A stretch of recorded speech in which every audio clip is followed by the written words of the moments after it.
Well, hello shell buddies, and welcome back to the WOW Debby channel with another beach report, and this time a lot less grim, a lot better looking beaches, and a lot more shells. I couldn't help it. I had to do it. Do you know this song? It's old. What a difference a day made. 24 little hours. What a difference a day made. 24 little hours. From all the awful that we saw out there on Tuesday, Wednesday sure was a better day. Today we're headed over to Pass-a-Grille and to Sunset Beach to enjoy, finally, something good that Debbie brought in. Beautiful, bountiful beaches and loads of shells. Okay, let's be honest. Lido and Longboat, driving around Sarasota looking at people's houses and cars flooded, seeing somebody's car trapped in the Manatee River. Yeah, none of these were good things yesterday. The only bright spot we had in our day yesterday was we took off to a fossil pile and a whole bunch of things had gotten showed out and rinsed out again because of all the rain. It was the one bright spot in our day in an otherwise pretty crummy one. But what a difference a day makes. Wow.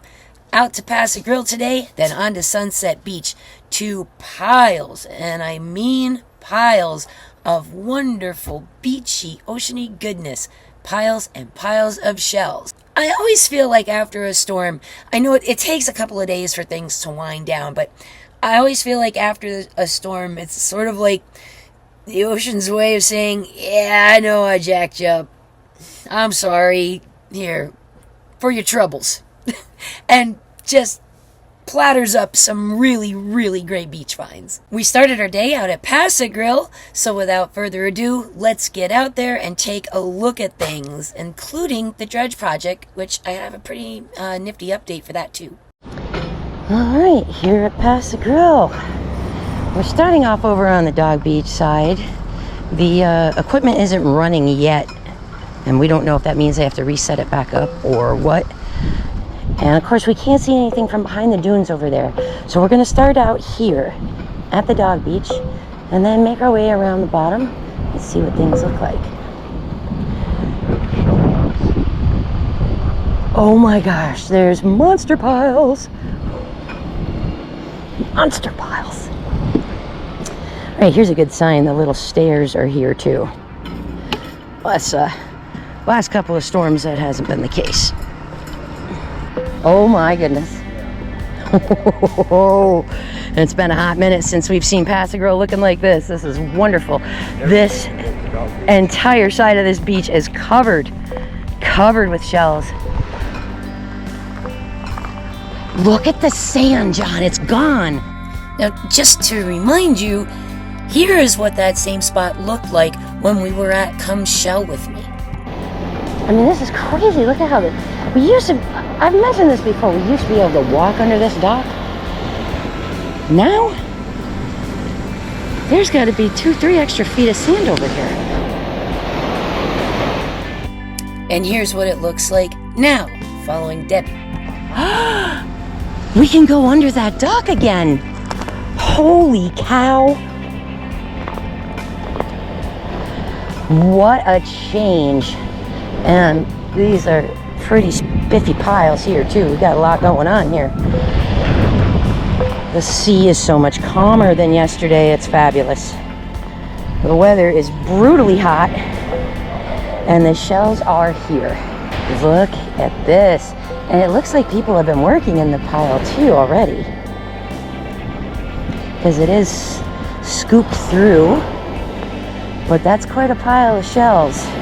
Now let's get down to the water, which, by the way, is still not pretty and clear, but looks better than it did down in Longboat yesterday. And we're at a mid-tide, so this pile here will be in the low line a little later. And Our low tide for right now is 8:30 in the morning. It's just a midi, not a real low tide. But yeah. And oh my goodness, the shells, the shells. Oh my gosh, there's sea urchins and sea stars. Look at this. There's a little sea star there. This is a paper fig. Oh boy, oh boy. Wow, just look at that pile of shelling goodness full of all kinds of wild stuff. The selection of stuff was a little interesting, actually. Weren't seeing a lot of tulips, weren't seeing a lot of murexes or fighting conchs, but oh my goodness, the pen shells, the sailor's ears, which are the channel duck clams, the smooth duck clams, Atlantic big snails, the paper figs. I mean, we were seeing stuff that we don't normally see around over there, and it was pretty cool. I just saw a live apple murex over here. Oh, he's stuck to this pen shell. Hi, buddy. Look at this little live apple murex stuck right to that pen shell. Just wow. Wow, wow, wow. And we got this pile here, that pile there. Rack lines all the way up to the backside of Islands End Resort, and a dock that we can walk under. I am astonished. I am astonished. We haven't been able to do that in, jeez, I don't even know how long. After we had fun checking out the dog beach and getting around the bottom, well, I mean mostly around the bottom. I didn't make it around the bottom of the point because the water level was up. John did make it. He went across over there and got to the rocks. So we pulled off the dog beach and we went around to the other side, and we got a really, really special treat. Because the dredging project was shut down, the fellas let us in over there by the rock jetty so we could take a look. The sand below the rocks is not visible. Not visible at all. Oh my word. So yeah, a bunch of tires and stuff after that crazy reef project. Loads of shells all mixed in those rocks. The pipe's still there. Of course, the barrier fencing either got knocked down or taken down because of. So that'll be going back up. They are going to get back to work here. We were just talking to a few of the crew members who say that the storm set them back a little bit, more so because of the rain than anything. But yeah, it set them back a little bit, not terribly so, not badly. So we will go ahead and peek on the other side and see what we can see. So Gator has a lot to do to get back up and running. They got to get the barge repositioned, all of that good stuff. So there's a couple of the guys here, and they said we could go down in here if we would like to, because they aren't really able to do anything just yet. Well, here's our pipeline, all quiet, nothing going through it because there's no barge on the other end. And normally you cannot get here. The only reason we are actually able to come over this way is because they were nice enough to say, oh yeah, you can today, because we aren't over there doing anything right now. So they were nice enough to let us over here. And look what I get. A little tiny drill. Sunray Venus clam to start out with. Right on. Oh my God, look at this pile of shells. Look at this. We haven't seen shell piles on this side of the jetty in I don't know when. It's staggering the amount of stuff that has come up from this storm that's on the beach over there at the dog beach, on the beach over here in the rocks. Just staggering amount of stuff blown in. I haven't seen Pass-a-Grille piles like this since, oh, I don't know, Finn probably. Ooh la la.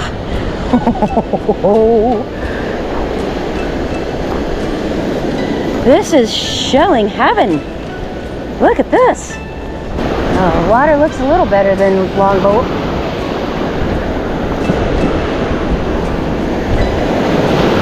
It does feel like it drops off a little bit as some of the sand was pushed up with the shells.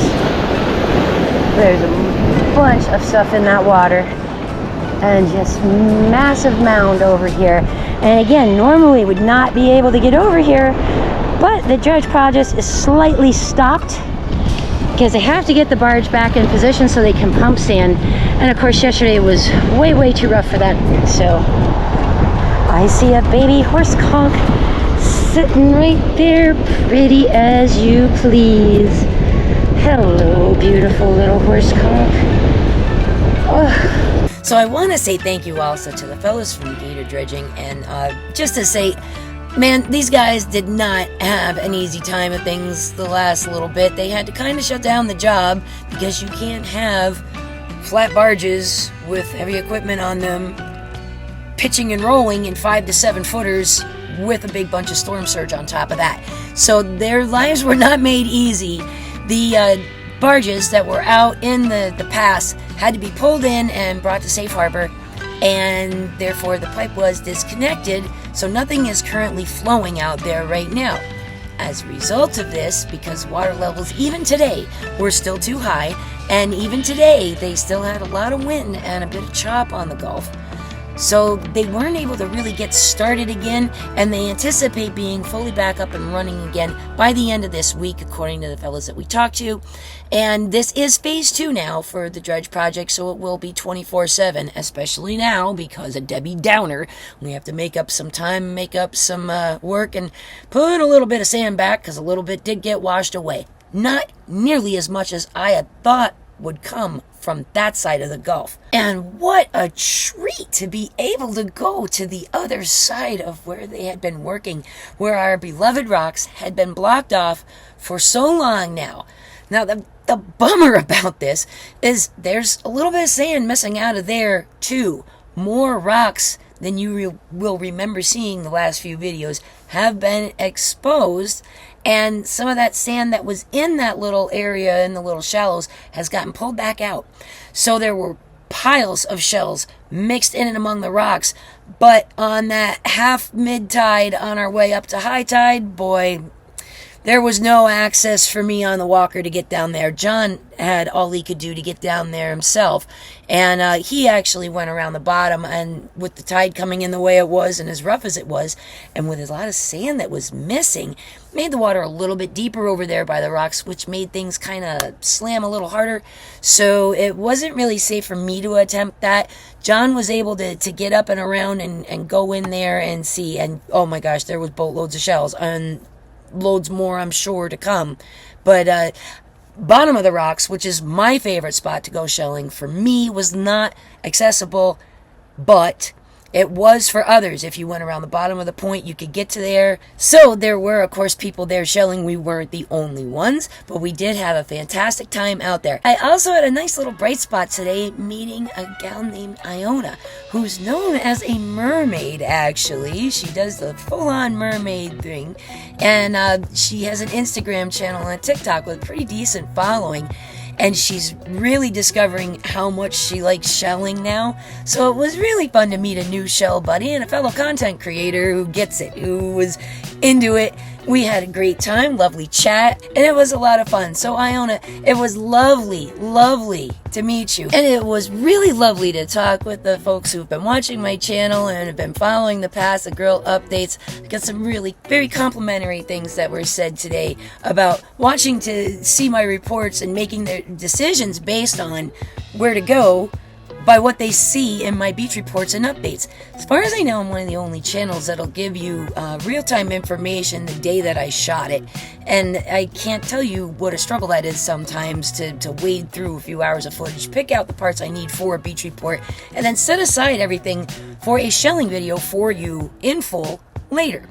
So it was pretty cool that that was appreciated and that you guys like that kind of stuff. So to the channel fans who stopped me while we were out and about and doing our thing over there at Pass-a-Grille, thank you very much for coming and saying hello. It was really nice to meet you guys. It was really nice to get the positive feedback too on the shelling and the beach reports as well. After a storm like this, everybody and their brother wants to go shell. Now, sadly, there are folks both in the shelling and shark collecting world that are really gung-ho to get out there when conditions are not safe.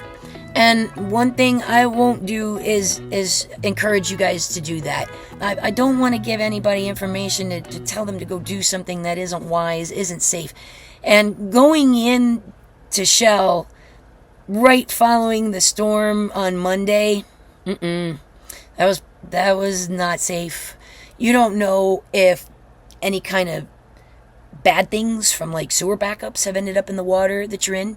You don't know if there's hidden hazards or debris. You don't know if there's crazy currents, rip currents, if the sand that you usually walk on is missing, the water level is higher, and you can't see through it. And on top of that, the Gulf is so churned up and so rough, what you do find is usually kind of smashed and broken, because the good stuff doesn't come in the first day. The good stuff starts coming in the tail end of the second day into the third day following. Day one, your barrier island access is closed off. People are assessing what damage has been done to the roads, to the culverts, to the bridges, all of that kind of stuff. So day one, never really a great day for shelling or for getting around and doing too much. You should really let the emergency management folks get out there and do what they need to do. Day two, things are still really churned up and rough. The barrier island access will open, but the water conditions are garbage, and the shelling conditions are too.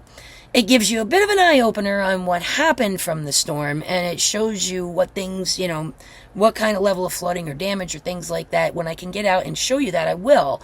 And I don't like to make that the focus, but people are curious about what happened to our beaches, and they want to know, so I try to give you as full of a picture as I can.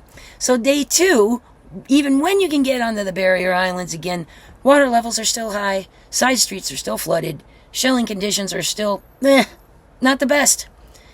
But day three is magic. Generally, after a storm the size of what we got, day 3 is your best bet for getting out there. Day 4, 5, 6, 7, and 8 all should be fabulous, as well as things continue to roll in from these monster shell piles that got pushed in by Debby. Selection, quality, condition are way better a couple of days after, so typically day 3 from then on is some pretty good stuff. Even today, days after, there's still a tea stain almost to the water. The color's way off. You can see the murkiness as you're driving over the Skyway Bridge in Tampa Bay, heading out into the water. And, the rivers are dumping into the bay's dumping into the ocean, so there it is. So Pass-a-Grille was a lot of fun, but we weren't actually done just yet, because we also hit Sunset Beach. Oh, Sunset Beach, my old friend. It's time to go visit you again. We had some spectacular shelling after Winter Storm Finn just brought in bucket loads of shells. And truckloads of shells all over the place. And I don't think we've seen shelling quite like that in quite some time. We had some pretty monster shelling trips this winter, I'm not gonna lie. But wow, Pass-a-Grille looked back to form, and Sunset Beach, who had not been producing very much for us for the last few visits, really turned in a stellar appearance today. Alright, we've arrived at Sunset Beach. The wind here is quite a bit louder than at Pass-a-Grille. And I hear a lot of surf roar, and I see already big waves on the other side of this walkway. Oh boy, I see stuff on the beach though.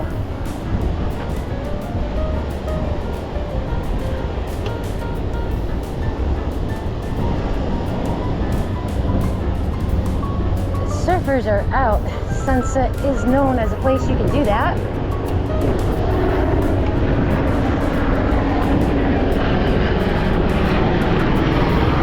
And that, I believe, is the National Guard medical chopper. Very little left of the big trucked-in dune project, but it did its job. It protected the parking lot, the road, the pavilion, and that's what it needed to do. So I guess it's okay if it's gone and flattened. You can see hints of the rocks that we used to see over here,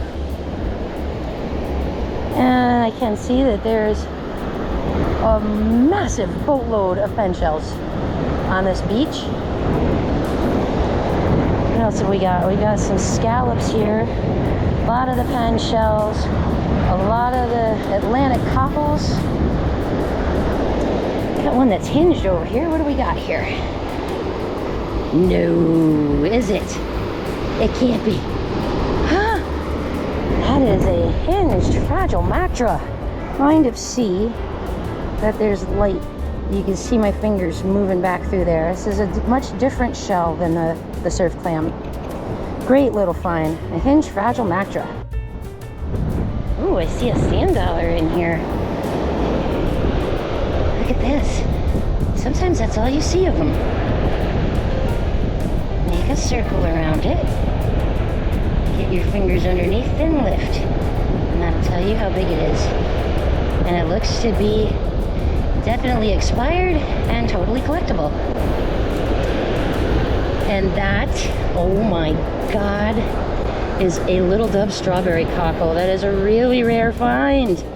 Okay, so what was the dune at one point was out to here, now completely pushed back, kicked in, all said and done, flattened.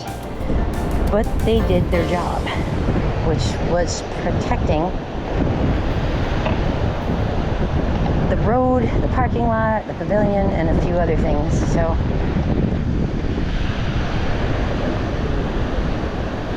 oh my golly. Whew. All right, Debbie, you sucked, but you did bring Shellapalooza, that is for sure.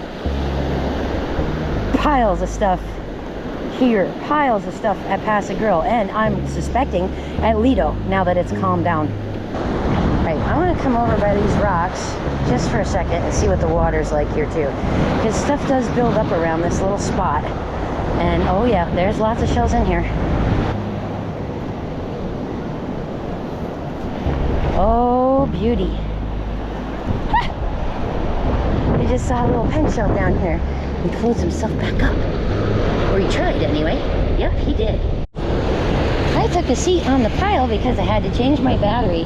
So I'm just looking around me, see what's here. I've already picked up a couple of pieces of worm shell because they stand out against all the other more regular shapes, which is a lot of fun. And I'm just sitting here marveling at how many shells we're finding today, whereas we haven't found that many recently because it was summer shelling conditions. It goes to show you, the shells do not disappear. They don't go away.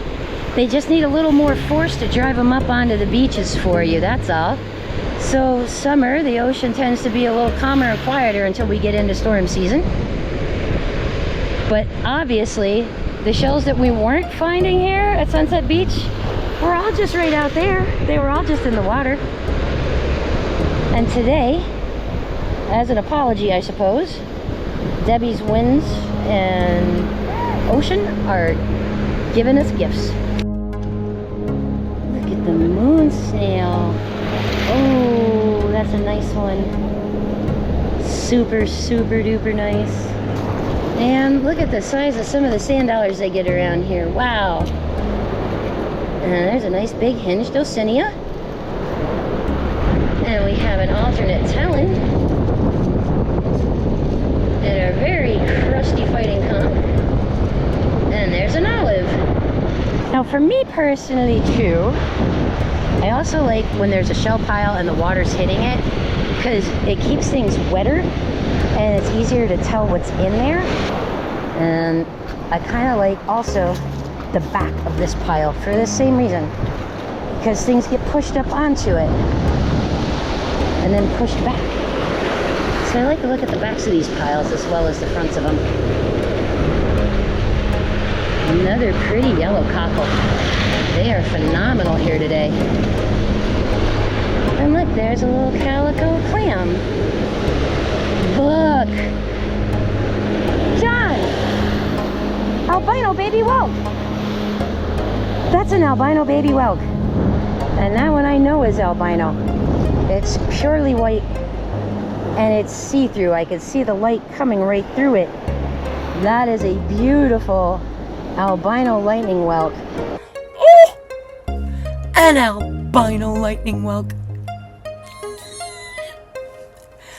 A little dove strawberry cockle. Oh my goodness. And John's purplish semele, the orange purplish semele. I mean, geez, we don't even see those anywhere except Egmont most of the time. That wing oyster. Whoa. Oh, yeah.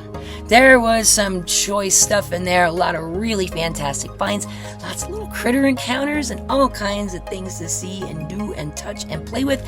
And I was in shelling heaven, finally, for the first time since Debbie reared her ugly head. Debbie Downer, don't come back. I hope they retire your name. Even though you were just a one and a tropical storm, I don't want to hear her name associated with the Gulf of Mexico like ever again. I don't. And a number of other people around here won't either. I think this amount of flooding was traumatizing for quite a few people. It's expensive, did a lot of damage, and still, you know, people are still flooded out in certain roads. So after a monster morning of shelling, we built up pretty good appetite. And we wanted to try a little local dive bar we've never been to. We've driven by this place like 20 times, and John's brother has been telling us, hey, that's a good little place to get a burger and a beer. Like, that's a cool spot. So we finally today stopped at Katiki, which is across from Caddy's over there in Sunset Beach, and we had a great time. That's where I shot my live from. We had some really good burgers and some tater tots and onion rings. A little bit of refreshment because it was so hot. 83% humidity today. We had heat indexes approaching near 100 way before lunchtime. So it was nice to be able to sit down, relax, have a great little bite to eat and some relaxation with a bunch of really fun people. I recommend heading over to Katiki. And no, I'm not sponsored. No, they didn't give me a free lunch card, and no, they didn't comp my meal. We paid for that, and I'm strictly telling you this because we enjoyed it. The food was good, the company was good, the music was good. Everything was just fun in there today. And it was a nice way to end our afternoon after a pretty big day of some pretty great hauls. We are in this awesome little local bar called Katiki. Just had outstanding little cheeseburgers. John still got a few onion rings left. Chris is on the bar pouring up some drinks. And if you're coming out to Sunset Beach and you want to go shelling, what a fantastic place to get a snack and a drink after you're done. Really, really fun in here. And a great view. You're inside, you're in the shade, but there's a beautiful breeze here. You can see the ocean right from where we're sitting. Got some nods to the military here in this great little bar. The pirates. We got pirates. We got a girl pirate. We got a guy pirate. We got a parachute from Operation Enduring Freedom in Afghanistan. Thank you very much for all of your service, every one of you who was there. Every one of you. What a fun little local hangout place. This place is awesome. We thoroughly enjoyed our little bit of time over there at Katiki. Really, really fun hangout spot. Kind of like that like local dive bar on the beach sort of vibe, but it wasn't really a dive. It was just meant for people coming in and off the beach, you know, just to be comfortable. So you can sit on the chairs in your wet clothes, and it's okay if you take your shoes off because there's a deck inside. And you know, it's like a tiki hut, so there's all this the grass up above, the bar top's made out of cement. Like it's totally meant for being on the beach here in Florida. What a cool little spot. Well, thank you so much for joining us on this next beach report in the Debbie update series. And I need physically to just rest a little bit and get some editing done for you, but I do want to go back out this week, and I would like to take a look at Anna Maria or possibly down near Venice if I can get down there. Now, we are hearing reports actually in Venice that some of the roads that were damaged to get to some of the areas by the beaches have actually been repaired to an extent. For example, down by Minnesota Key, the road to take you down the Key to Blind Pass Beach did have some erosional damage done to it. However, they have repaired that from what we've heard on the news. I do not have word yet on the road to Casperson Beach, so if I've got the energy for it, then a trip to Venice is in order, so we can find out if whether or not our shark-tooth favorite places are going to be okay too. So stay tuned, because we'll have some more update coming soon. And as always, if you want to find piles like we saw today, then you know what you need to do. Get out there and go shelling.